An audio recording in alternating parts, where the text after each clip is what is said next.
Welcome to the Emo Social Club podcast, broadcasting to you from emosocialclub.tv. I am Brian. And I'm Lizzie, and we're joined by the band Unwell. How are you guys doing? Doing good. Thanks for having us.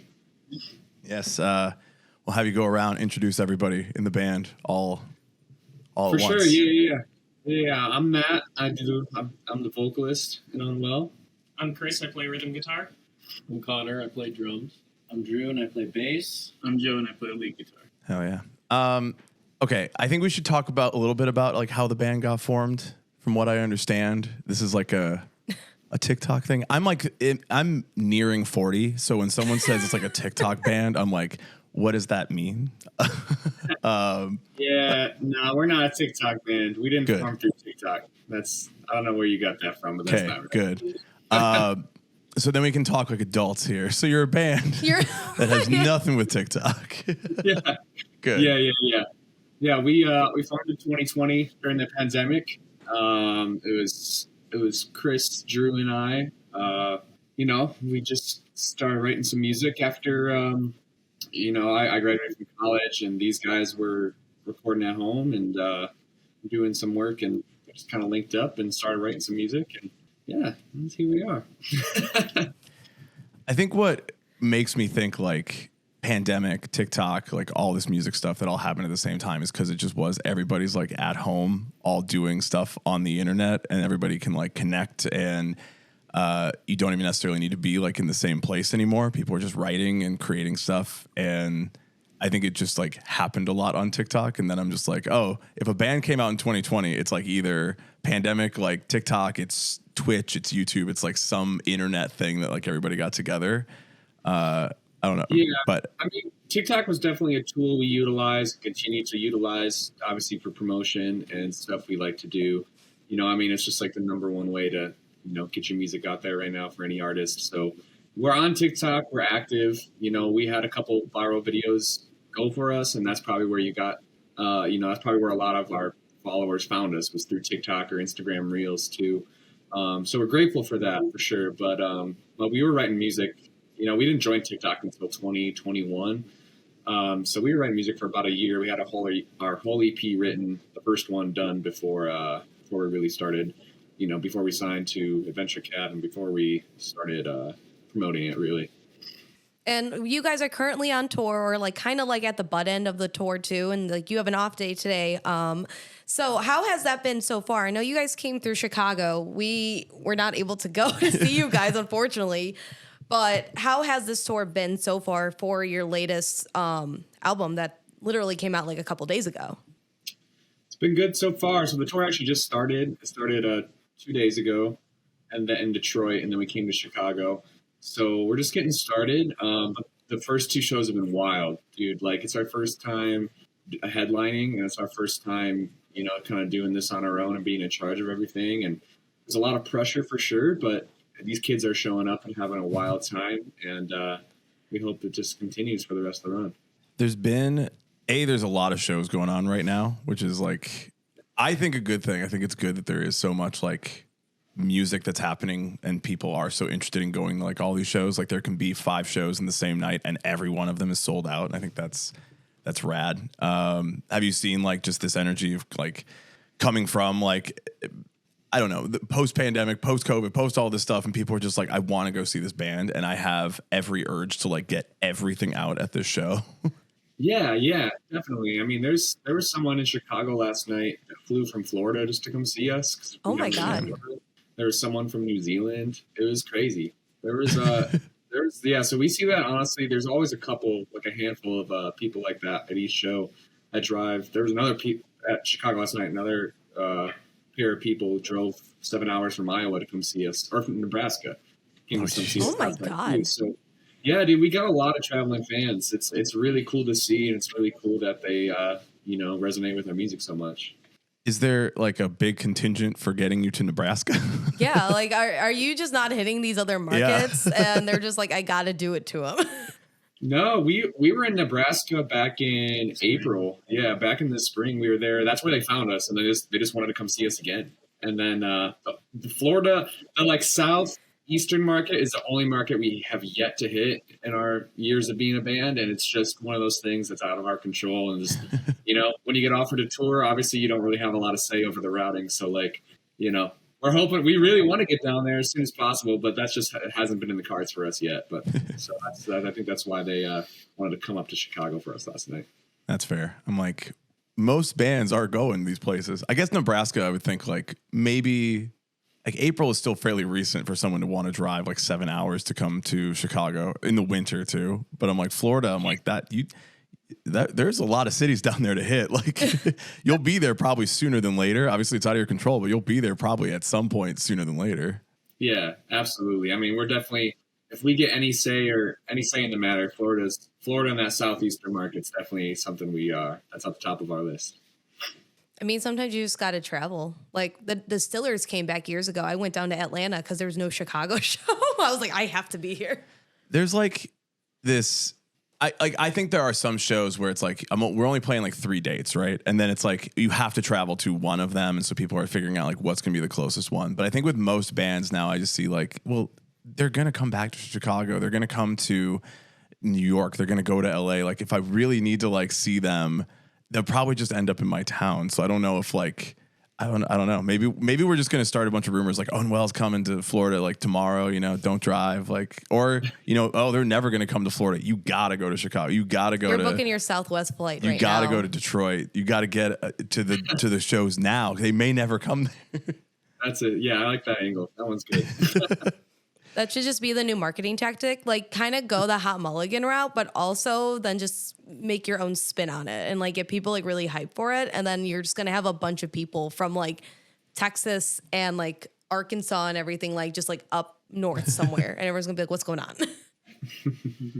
Yeah, that'd be fun. The marketing tactic is lying.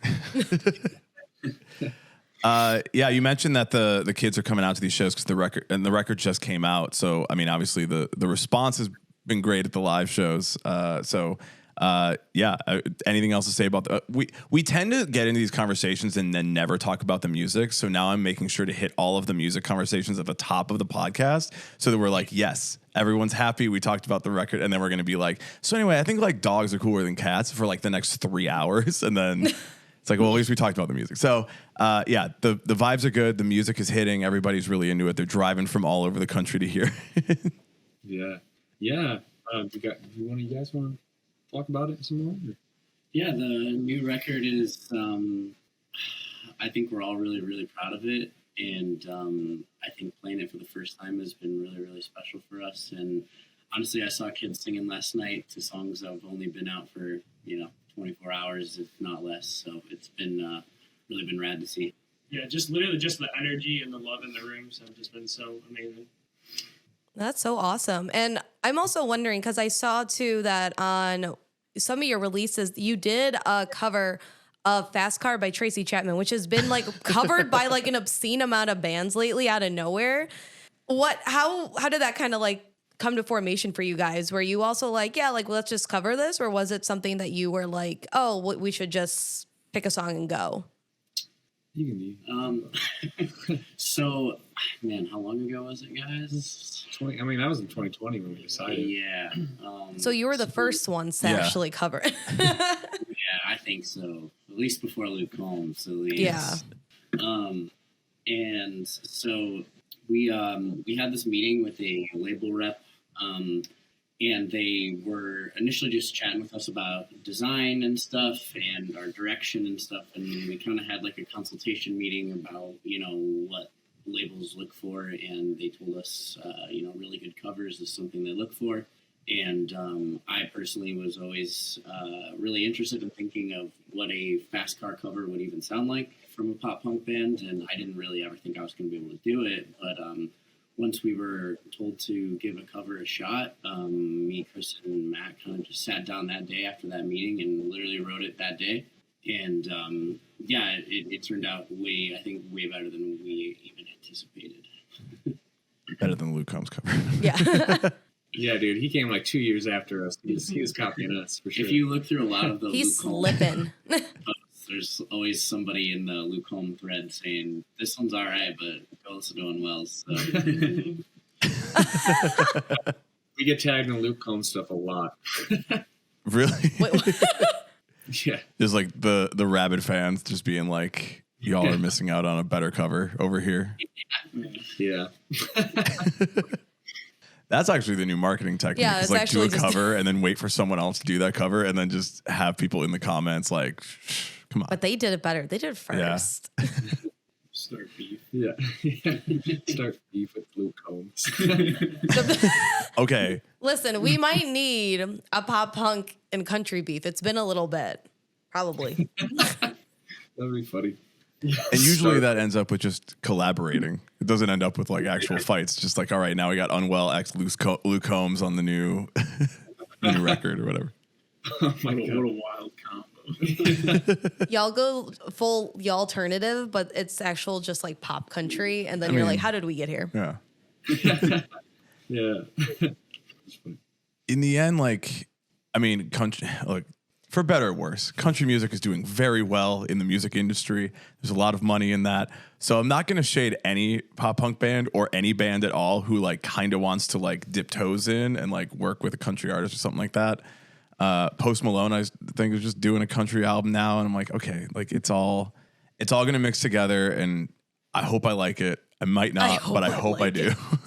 Dude, yeah, it's just like when you're young and angsty and have a lot of that pent up energy, pop punk is like, you know, the genre that everyone leans to. And then once you get older, man, you start wising up or I don't know, for whatever reasons. Everyone that once they get older, like in their 30s, 40s, they all just like go to country. It's like happens almost every time. I don't know if it's something to do with like, you know, life is no longer so troubling to me. So I'm gonna I think like Joe's our best be example soothing. of Yeah. that. Yep. Yeah, It's I like- don't know. They finally realize life is a highway, in fact. Amen. It's like, how many times can I hear the same song about being in high school when I'm in my mid 40s? You know, like Fair enough. Fair enough. Yeah. like it's I've not already really- become a casualty of society. I can't listen to Sum 41 and change who I am now. Dude, yeah. I heard they just called it quits, but I don't blame them. I mean, I love them. I love Sum 41, but like, yeah, I mean, they're upper 40. They got to be in their 40s, maybe. I don't think they're in their 50s yet, but dude, yeah, touring those songs when you're 40 still. Yeah. I don't There's know, a lot of man. bands. When we were young festivals, a lot of bands Yeah, who there's were a lot like, of bands who are like, hey, we're going to come back and do it somebody anyway. bullied me in high school and I have made a career out of it with like 3 songs. Yeah. I always think a Simple Plan in regards to that. Their music is just so like I'm a teenager and life sucks. Like imagine being 45 and rich and still Well, I mean, even Simple Plan had one of their songs that was like used in some movie, and like the entire music video is like of that movie and like things happening to it.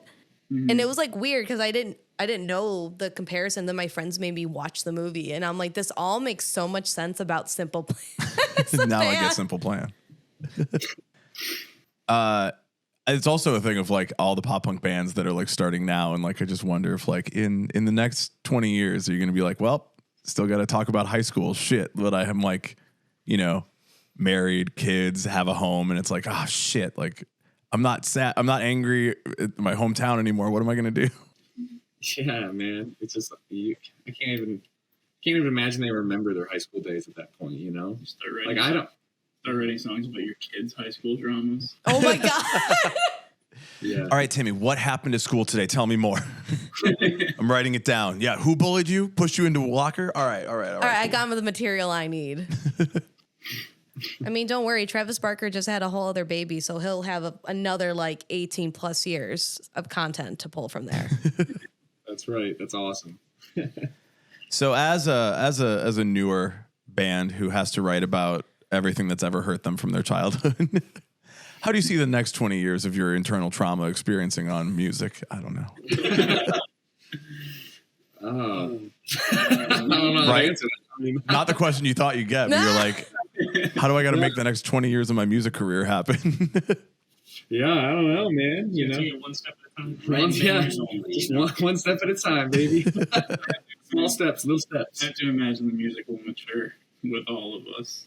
Yeah, we'll see. You know, Trial and Error, kind of dipping back into this album, like Trial and Error is like, you can tell in the 2 years between our first EP and Trial and Error, there's a lot of maturity. that we can tell just listening ourselves, and a lot of it just kind of sounds like we're growing up a little bit in the way some of these songs sound, and it's a different sound than New Moons, and not in like a changing genre way, but like in a more sophisticated way, I think. So, the next 20 years, hopefully it's just a lot more of that, and, getting better at what we do and honing in really like our process with writing and who we work with and whatnot.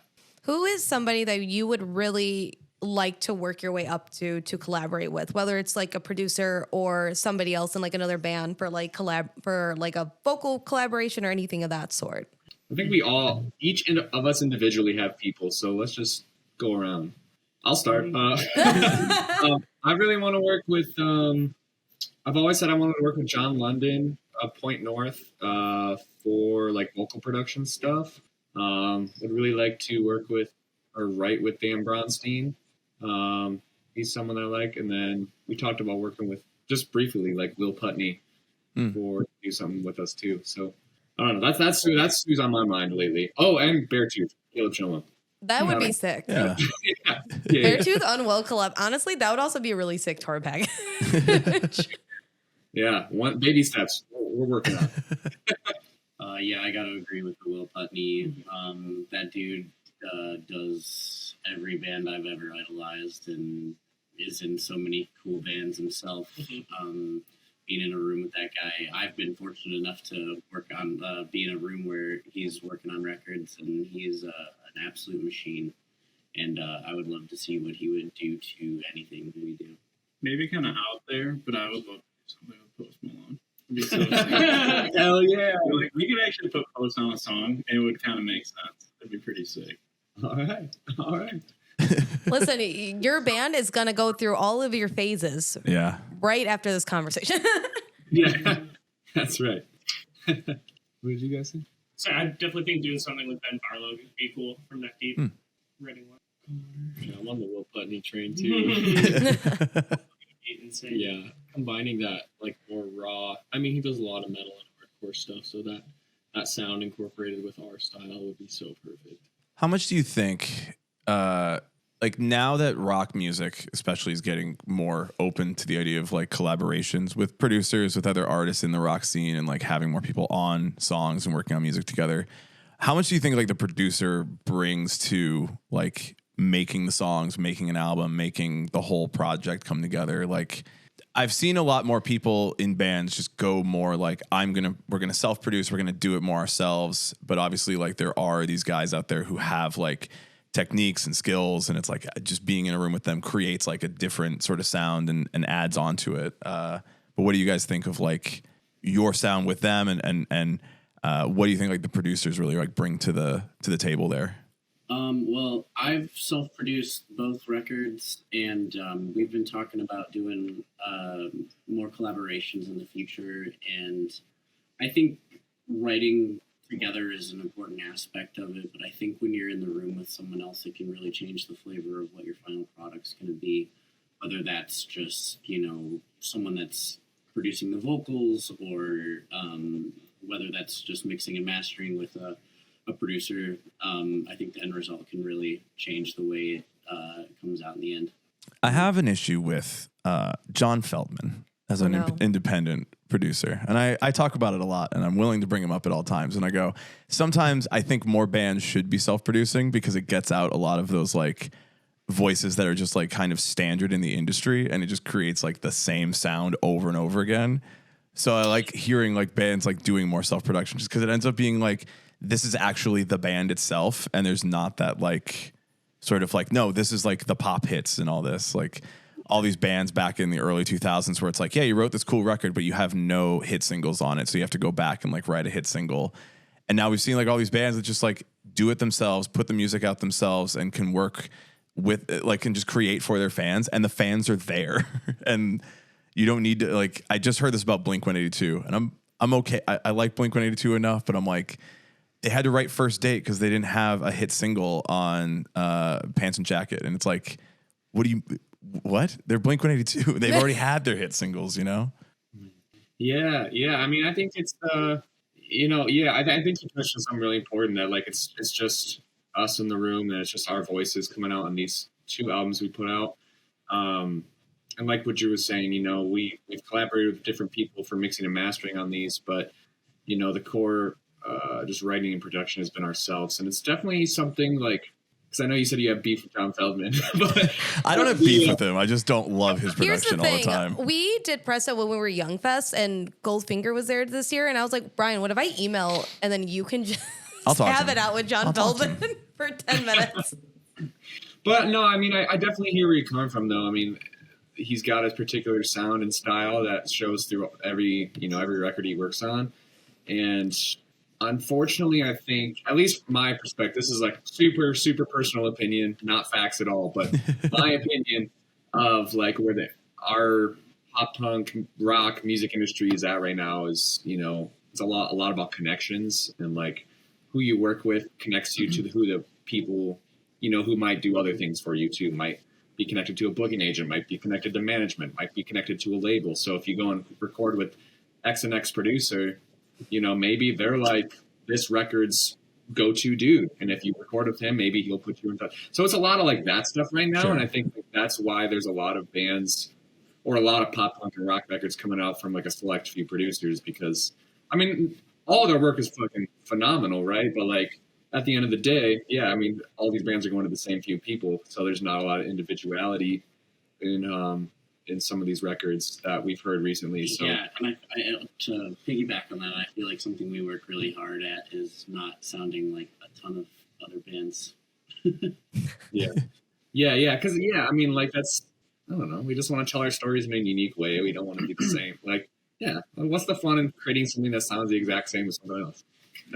That's how I feel, and it's like I just want new, cool ideas to get the light, to get like to be shown and heard by more people. And I think when you're just like having the same sort of guys like doing like the cool, it's another pop punk record, it's another rock record, it's another emo hip hop record, it's like it just all ends up kind of blending together. And then bands that are doing something more interesting don't get their music out there because they didn't work with that person, I guess. So I'm all for like as much collaboration as possible, especially in the way to just like make music interesting and cool and different and not just like the same. Yeah, absolutely. And it's funny we're talking about this because actually earlier today, Joe and I were talking, and Connor, we're talking about, we're going to bring up a controversial band. We're talking about Issues because they just announced their final 3 shows.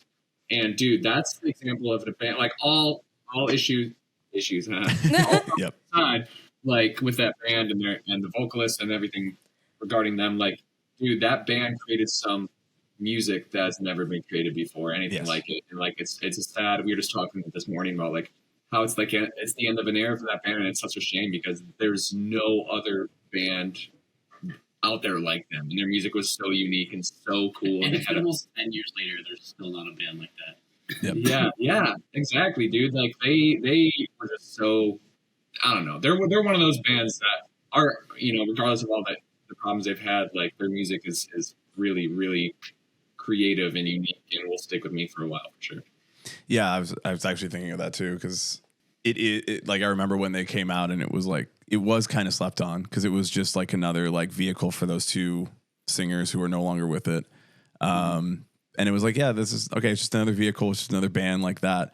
But then like the more I get into it, the more I'm like, wait, no, there is something exciting here and something different. But it's like the music can be so good and so revolutionary and so different. And then there's always some like other fucked thing that happens to them. And it's like, great, well, okay, never mind.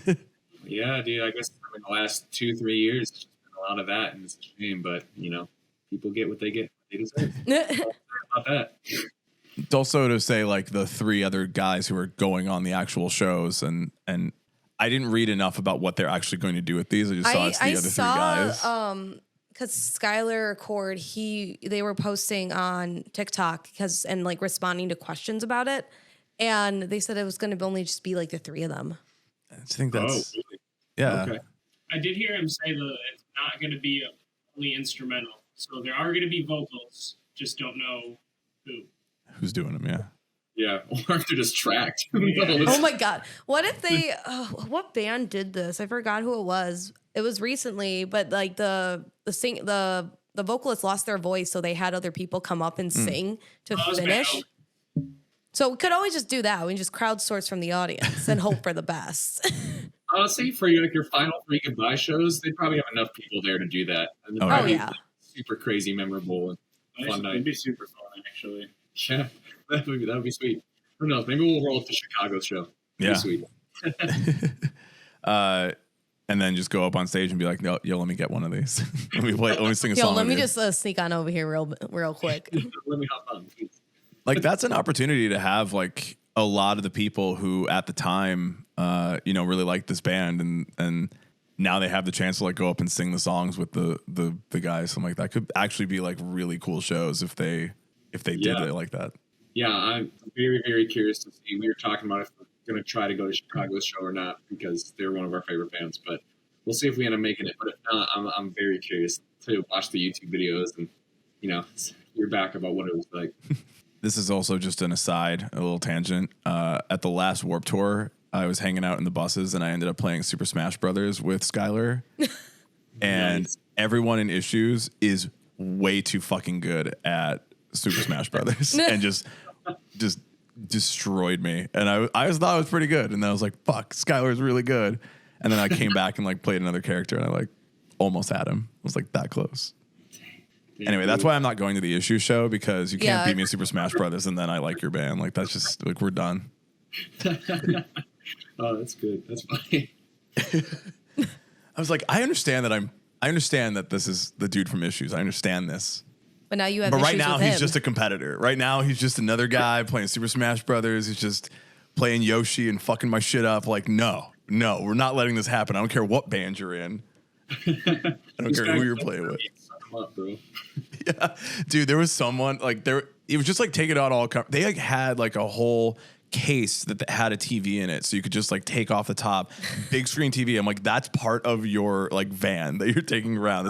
That's loaded in with all of your amps and other shit. Is this TV just to play Super Smash Brothers on Warped Tour in the parking lot? Because they took it so seriously, and they were just taking on anybody who walked by. They're like, "You want to play?" And people were like, "Fuck yeah, dude, let me in there." So there was somebody who played Kirby and did all the annoying moves, and I was like, "You Okay, Kirby's my main though. see?" Kirby's powerful, man. Kirby runs that game. Yeah, I mean, you just like, you go and then you Yeah. get their power. Yeah, how could you not? You do the up and down so that they like hit him, and then they do a little sword, and then you do the rock drop on him. Yep, yeah. That's and no one could take him out with those moves. Yeah. So now what's everybody in the band's Okay, Super Smash Brothers main? Because I think we can also tell people's personalities by that. I mean, I'm gonna be straight up. I do not play video games very much. That's fair. Right there, too. Dude, but I mean, because the last time when you just talking about Super Smash Bros., I'm thinking GameCube. Like that's the last time Yeah. I played Yeah. Smash Oh, yeah. Bros. So like it was like Super Smash Bros. Melee, I think, and Yeah. played with what's his name? Falco. Yes. There's the character Falco. I would play as him a lot. Yes. I was a really big fan of Dark Pit, and I really like Link. Yep. Link. I play Ness. Yes. Ooh. An advanced player. You guys I play don't Smash? play. Yeah. That's fair. Two non-smashers.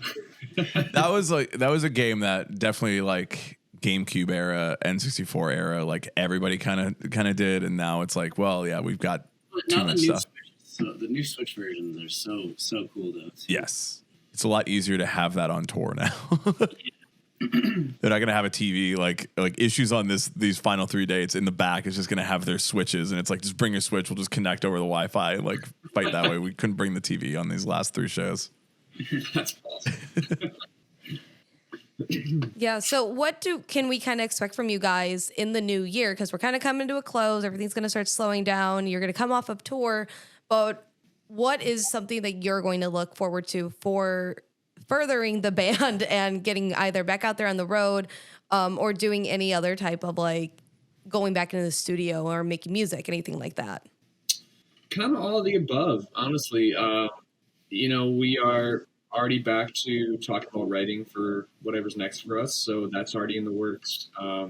We really are planning on touring a lot next year, and we don't exactly know what that entails yet, but that is something that's on our on our radar for sure. So writing and touring is a lot. I mean, we want to play this new record out a lot more than just this tour run now. So hopefully next year is fruitful for us in that regard.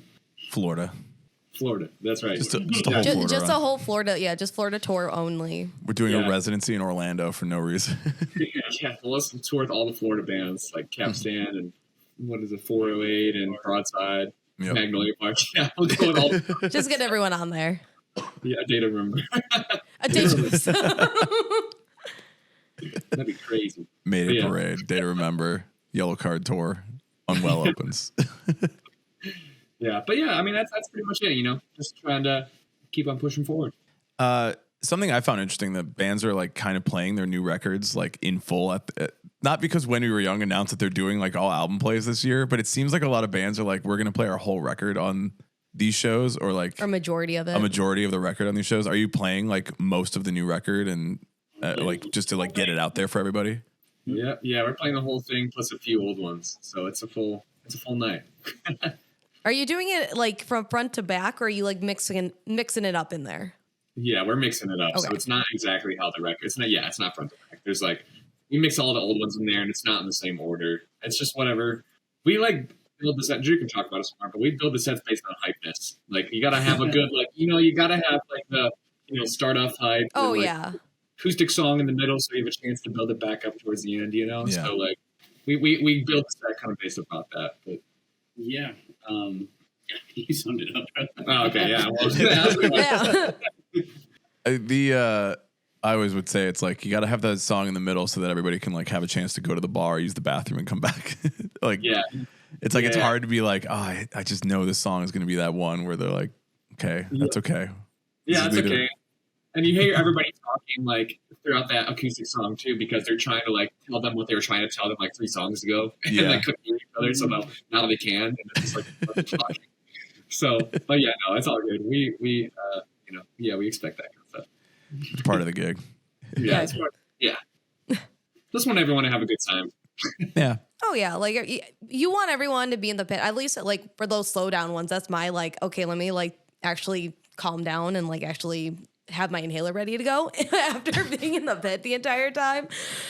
But with also a lot of this stuff going on, and with your newest album as well, what songs really stand out for you guys in particular from the latest album? And when it came to like writing and getting those out there, what was kind of like the mindset that you guys had? If someone else can take this, I feel like I've been talking for. So I would say, I don't know if I speak for everybody, but I think the title track "Trial and Error" is probably the most special song on the record. We got to collaborate with Saxxing Rose, the what would you guys call him? Like the king of rock saxophone guy. If you've ever seen like Paramore or he plays for Wiz Khalifa, all kinds of rad bands, we got to collaborate with him on our title track, and we also got to have Tyler Ennis from Of Virtue on that track. And our final product of that kind of blew our minds, I think. We got to shoot that music video through everybody's schedule on like a miracle, and at least that's mine.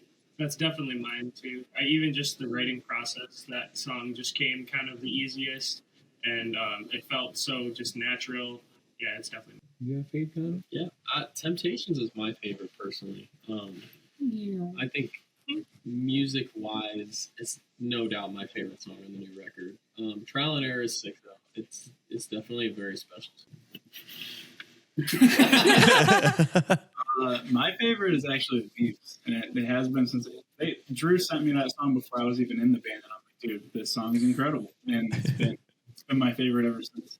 Yeah, man, it's hard. It's hard to pick a fave. I mean, I have a special place in my heart for Leaves, just because I think it's a really beautiful song, and the way we incorporated like the melodies with the the more aggressive instrumental on that song was really well done. And I have to agree with Connor. I really like Temptations, but for a selfish reason, like I was really proud of myself lyrically on that song, because we wrote the song originally. They wrote the instrumental. Chris and Drew wrote the instrumental, and Connor wrote the drums, and then I put lyrics to it, and then I let it sit for like a couple weeks or something, and I was like, I don't know, like it was like really wordy, and then I literally just like listened to a couple of songs that like inspired me, and then I literally like rewrote the whole thing in like a day, and it was You came back and yeah, dude, and it was like 10 times better or 100 times better than what it was.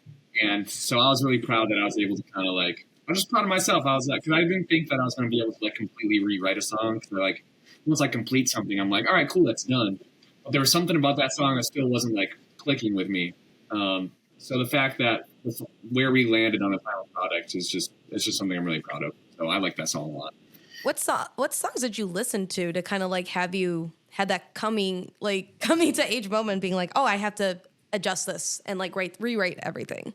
I don't know. So I remember listening to a Beartooth song. What's that one called? The Riptide. I remember listening to Riptide, and the way he kind of like broke up the melody with his lyrics was like really cool to me, and that's kind of what inspired like in Temptations. I don't know if you're familiar with the song, but like I break up the lyrics a lot in the chorus. Like I take little breaths, and it just gives it a more like kind of groovy feeling, like a little more like this is a little more space to breathe in that song, and a little more space to be. I don't know, it gives it more power to me. So that's kind of that song in particular was the one I listened to, and then there's I don't know there's just some other random ones on the list. I was like, oh yeah, that's kind of cool, but Riptide was the big one. Interesting. I just heard that song for the first time because it came out on Rock Band, and so oh, did it? Oh, yeah. wait, that's been like a big like trender on like radio. This is just gonna be me talking about video games again for some reason, but I don't know why this is the conversation, but yeah, I like still follow like Rock Band and like their new like tracks that go on there, and we just said like Magnolia Park just got a song on there, and yeah, Riptide by Beartooth just got on there. I was like, oh, it's not a Beartooth song that I've heard, so I'm like, oh, I'll check it out. And I'm like, wait, damn. So Yeah. that makes sense. The whole new Beartooth record is definitely a huge 180 lyrically for them, and it's a cool. We are big fans of that record. We know there will never be an Attack reunion because he's doing too well with that. Beartooth is too big and doing too well. Yeah, just way too big for Attack now. He's like, no, I'm okay. Thank you though. He's like, nah, we're good. Don't worry. Because they have a tour coming up too, I think, in the new year. Headliner, Pretty sure. right? Yeah, I think it's a headliner. Which one? A Beartooth or? Yeah, Beartooth. Yeah. Oh, Beartooth. Oh, Okay. yeah, I do. Yeah. I don't generally care what Attack do. Like, You know, I think hearing Stickly at the bar is just what I need. That's That's all. fine. That's all anyone ever needs. Yeah. I would be curious to see what it sounds like in 2023. I really haven't heard much of that band. I don't really follow them a ton, but Yeah. I'd be curious to kind of see what they sound like today. Definitely with Caleb going to Beartooth and Johnny going to Bilmuri, I'm like, those bands now exist. I have those bands. Yeah. These are the bands. Yeah. Both of those bands are so cool. And so Bill Murray is one of those bands that has such a unique sound that's unlike anyone else, man. Yo, speaking of inspiration. Let's talk about Bill Murray. Let's talk about Bill Murray real quick. Dude, I'm going to let Drew hop up here. I like how we're moving seats Change too seats. to really We got to talk about Bill Murray real rotating quick. it through. Talk about Trial and Error. So when we wrote Trial and Error, it was like, I think I went and saw Bill Murray in Detroit with my girl, and I saw their saxophone player Gabby, who's now on tour with the Jonas Brothers, which is so sick. And okay, then I've seen her at the Jonas Brothers. Yeah, she's the lady with the red hair. She kills it. And just seeing them and the couple songs that they have where they have just like straight saxophone solos was like the initial spark of the entire idea of Trial and Error. We totally I think there wasn't like anything like we didn't take anything in particular as the biggest inspiration other than like the general theme of how they were approaching the saxophone in the rock setting. And we had never even dabbled in something like that. And asking Saxel to come on and doing that was probably one of the coolest collaborations I think we could have asked for, because he is just like the coolest guy in the world. Like if you ever talk to Saxel, he is like, he reminds me of like Snoop Dogg. He's smooth He's as fuck. just so smooth.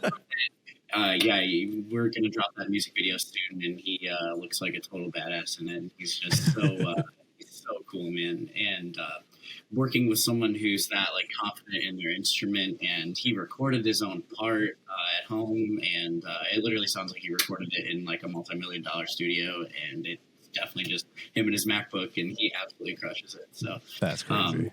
Bilmuri's a huge inspo for that song in particular. Does it feel like Bilmuri should be the biggest band in the world? Sometimes, yeah, their new music is absolutely killer. It's wild. And like, their music is just wild. It's so unique and individual, and like listening to their stuff. Some of their songs are just absolutely bonkers, like batshit crazy. But then like, there's the majority of the songs are just like so good that I just. And then there's my like, mind that they're not like talking all the time, you know, like they're not like, like touring with Beartooth, touring with all these huge rock acts. You know, I don't know. Obviously, this is all surface level, so I don't know what's going on internally with that band. But like, I feel like they could take over the world for sure. yes. There's a lot of bands that I listen to, and I go, I know how to do this. I understand it. I know how to make that type of song. And every time I hear Bilmuri, I go, I have no idea how to do that. This is just, it makes no sense to make music like this. They have a ton of extremely specific guitar tones. They have a ton of specific like ways they record their vocals and certain effects that like nobody else is really doing. And I think that really makes them stick out a ton. Definitely. And I think that like that's back to the original conversation about we just need more interesting stuff in rock music. I'm like, it's good that a band like that is getting enough attention to where there will be more bands that are influenced by that and we're making like more interesting stuff. Cause it's like, it's off the wall. And then you can just say, okay, I'm going to try something from that. And now I have my own saxophone solo. And now every band is going to have saxophone solos. That's what's going to happen. 2024 is the year of the sax. Yeah. Bring it back. Yeah. I don't know about these guys. I've actually been eating up rock music with sax. Like even like the heavier music. There's a band called Saxophone in Europe, and they are just straight gent, and all they do is sax solos in their rock music. It's the coolest shit I've ever. Oh my god. There was like, I don't remember where I saw it because it was kind of before like TikTok and short form stuff like that. But there's a band, a Russian band called Shrezzers. They've changed their names a couple times, and they had like a little clip that came out, and it was like this dude like singing really high. There's like shredding. There's like breakdowns, and all of a sudden this dude just out from the background just comes out and just like rips a saxophone solo. And And so like, wait a minute. their whole branding as Shrezzers is like Brazzers, dude. It's so funny. It is. They are one of the most wild. Like I'm like this band does not belong existing. They're too good, but it feels so I can't figure it out, and I think it's just because it's Russian. But then I like listen to a few more of their songs. I'm like, okay, this is just what they do. It's cool. I get it. I like this. This is very interesting. It's like Polyphia with sax, dude. It's Yes, and it's like I think that if you can hide a saxophone solo in there, like you don't even know it's coming. The guy's like not even in the video. He's just like in the background, and then all of a sudden he just like walks out. He's like, hello. And then shred it. It's like perfect. You just have to have that secret sax always. So it might be not the year of the sax, but maybe it could be the year of the tambourine, and we could bring it all back together. For sure. We definitely have some tambourine in our music. And I think it's like kind of cool too that like still talking about like these kind of other, not like non-traditional, but non-traditional for like some rock music at least, especially nowadays, to have these other type of like instruments like kind of coming into play now. And like now it's like a fun thing, but it actually is being integrated like really well. Mm-hmm. Yeah, I think whether it's sax or some other electronic element or if some type, I think that stuff is what's actually pushing the genre of music or genre of rock music forward right now. Yeah, it's definitely something that needs to happen. Like we kind of were talking about earlier, like a lot of some of the newer music that's been coming out, especially in like hard rock at least, it's kind of been sounding like the same formula over and over because it does really well in like radio play. And I think that that's going to be a really good way to kind of like switch it up and to kind of like throw a curveball into everything. Because not everybody can be Beartooth 2.0, 5.0. Right, definitely. Because even when we're sitting and writing pop punk, you know, we definitely try to figure out ways to push certain elements forward in ways like other bands that are like on, you know, the top 40 of this specific genre that we're trying to do a little different that hopefully still resonates the same way. Did I miss us trying to get Unwell on top 40 radio? Yeah, I mean, we can push it. Just making sure that's the plan right now. We always set goals and plans. We're like 1 million streams, top 40 radio, you know, straight to number one. Top 40 is crazy. We'll take Octane. I was about to say, you Octane guys radio. are more Octane focused, I feel. Yeah. I mean, that's okay. Top 40 rock radio. Top 40. I'm sorry, it's active rock. So Lizzie works in radio, which means she's about to be insufferable about it, but she also can get you on the radio. I know how to pitch things to many people on the radio. So what's the Octane pitch? Yeah. Got to get you on that test drive with Jose. Dude, yeah. However, we don't know how to make that happen, but if people want to rally behind us to make that happen, that'd be tight. I know usually, so when you do pitch for like larger radio stations, because I also run a college radio station, so that's way different. It's a lot easier to do things there, but when you're pitching to radio in general, you do kind of have to send it like your press person, like would sends like us, like your pressers. So it's like pitching it. And it's also a little bit of kind of that whole who you know. So if you have your agent or manager or somebody get a hold of somebody at like Octane or somebody at SiriusXM, which obviously owns Octane, and or say like, consider this.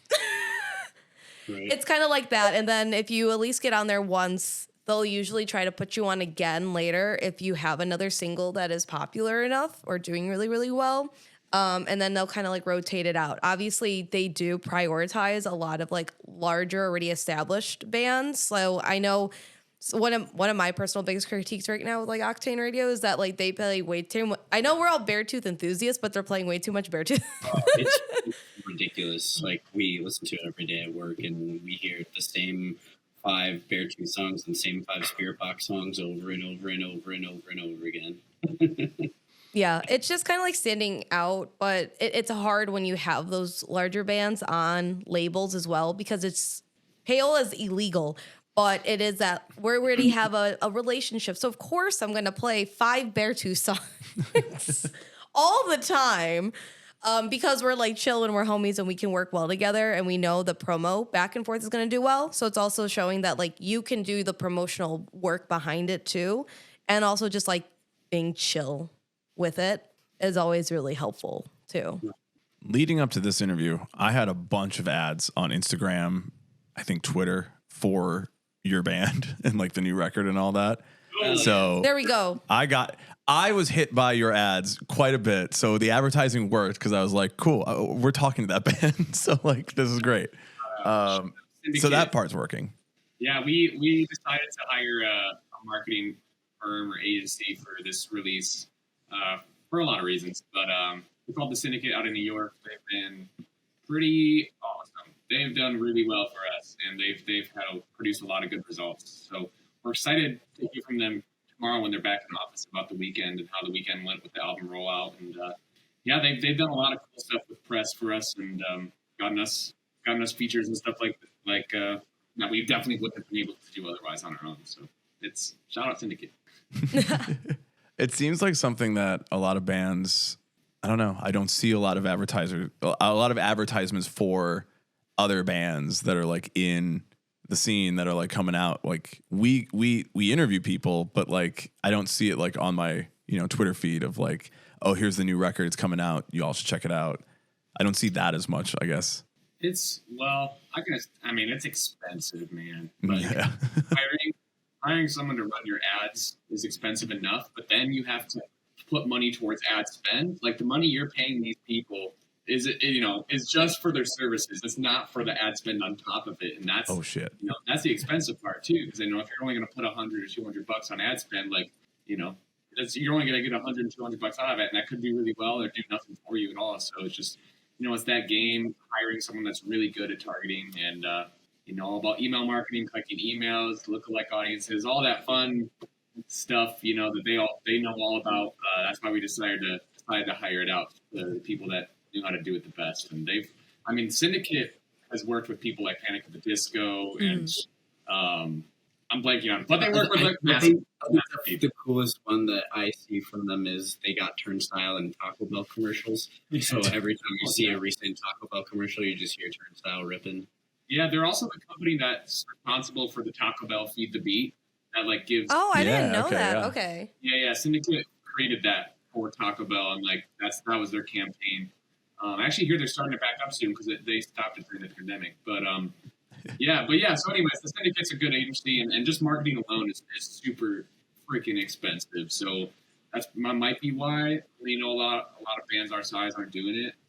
But it's just something really important to us that we saved up for. So I feel like that kind of stuff too is something like you really have to like go big or go home on, or it ends up being a waste of your money. It's like you could spend $500, but it ends up not even being worth what you give to it. Like you kind of have to really send it on it to get your return on it. Yeah, and I think it just ultimately lands our music in more people's laps, which is the ultimate goal in the end. So yeah, I was thinking about how if I were trying to get more clients for my marketing business, I would definitely start working with Taco Bell, because then you say like, oh, we got Taco Bell. Everyone's like, I want to work with that company. They're working with Taco Bell. That's fucking rad. We got to get them on.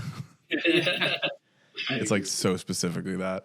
And I was also thinking about how we just talked about like how cool it was to like have a saxophone solo in your music, and then it's like, yeah, that's the cool part about being a band. And then there's all like the email marketing, and then there's like all this other part. And it's like one day you're getting the saxophone player in and you're having good conversations and laying down a sick track, and the next one you're like, okay, so we're putting in this amount of money for these ad spends to go to these places. It's like It's in the Excel spreadsheet. yeah.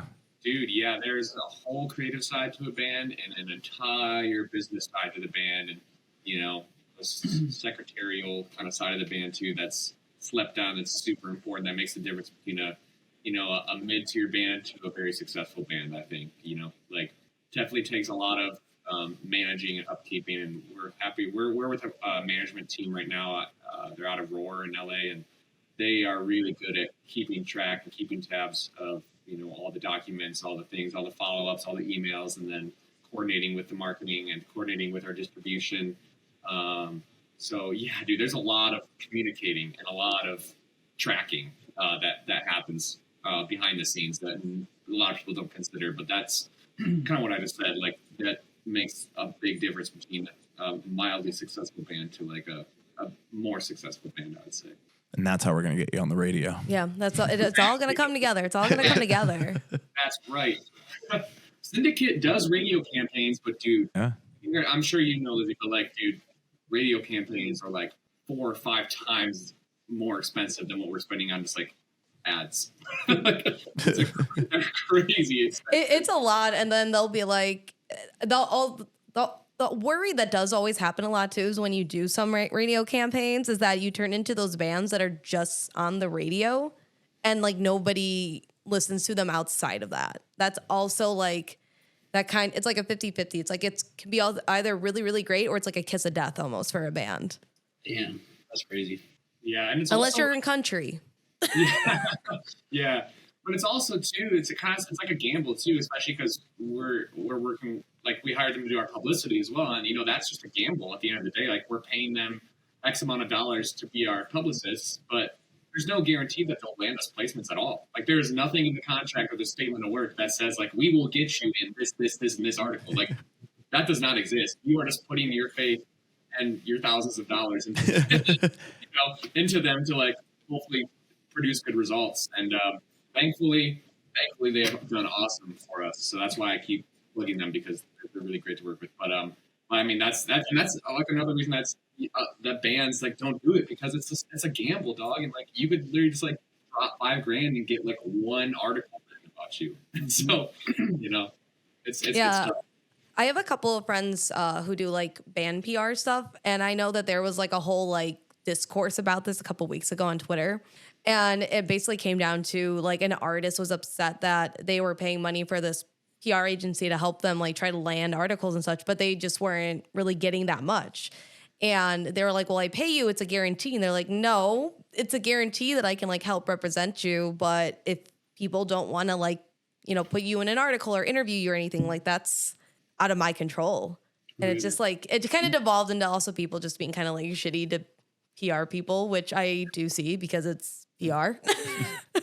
Yeah, it's a lot of faith and just investing your money in the right people. So because if you're going to drop that money on a PR agent, make sure it's kind of what Joe said. You kind of have to go big or just not do it at all, because you really got to hire the people that have a good reputation and have good relationships and have the proof of work that they've gotten done. So yeah, and just kind of accept that unfortunately the entire industry is a gamble from start to finish, literally every step of it. Yeah. True. And I also think like believing in the music as a whole is like kind of like step one, so that the rest of the steps feel like they're equally as important than just having really good music to hopefully everyone else sees it too.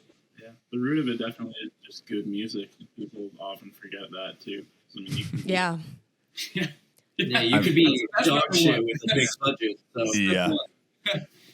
I will tell you, when I would listen for like music submissions, I listen to the first like 5 seconds, and if I'm not interested, I don't even skip to like the chorus or anything. I say, I'm done. We're not doing this. Because it just has to be good, and it has to be like ear catching enough. But it's like I have to go through 100 music submissions. This sounds the same. This sounds the same. This just sounds like we're copying things over. This isn't a bigger band that we have to put on the radio. It's things like that too. Like you just have to be good. Well, let's do a little bit of advertising to end the podcast with doing all the plugs and stuff. So we won't charge you $1,000 to give you plugs. I was like trying to do a good transition there, but I'm like, that's what it is. But yeah, let's make sure we tell people where to go get the record. Trial and Error is out now. Where can people find it? Where can people still see you on this tour? Where can people follow you to know when you go to Florida next time? We're Unwell Band on all socials. You can listen to the record on every streaming service. You can go to our website and cop the physical record if that's more your lane. That's all. So where we have tour dates. Oh yeah, we got tour dates. We're off today and tomorrow. We pick back up in Cleveland on the 21st, and then we're hitting New York, Minneapolis, Denver, Iowa, and Cincinnati. So just a few more dates on this run, and then check our socials and our website for all future 2024 Florida dates and whatnot.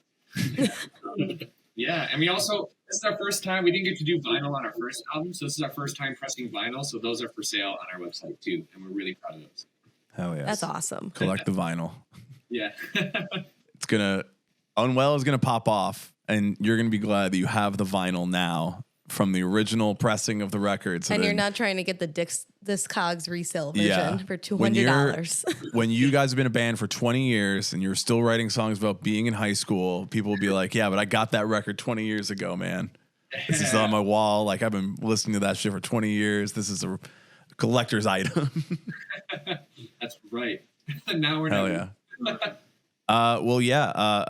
We'll go ahead and we'll end the podcast there. But thank you for coming on. Make sure if you're listening to this, you go and check out the band, check out all the music, all the vinyls, all the tour dates. Make sure you're going on every Fast Car cover and saying, yeah, but Unwell did it better. Yep. And that's right. Oh yeah. And sax solos in your future, I guess. Yeah. Thank you guys very much. Thanks for having us. Yes, thank you guys so much. This is so much fun.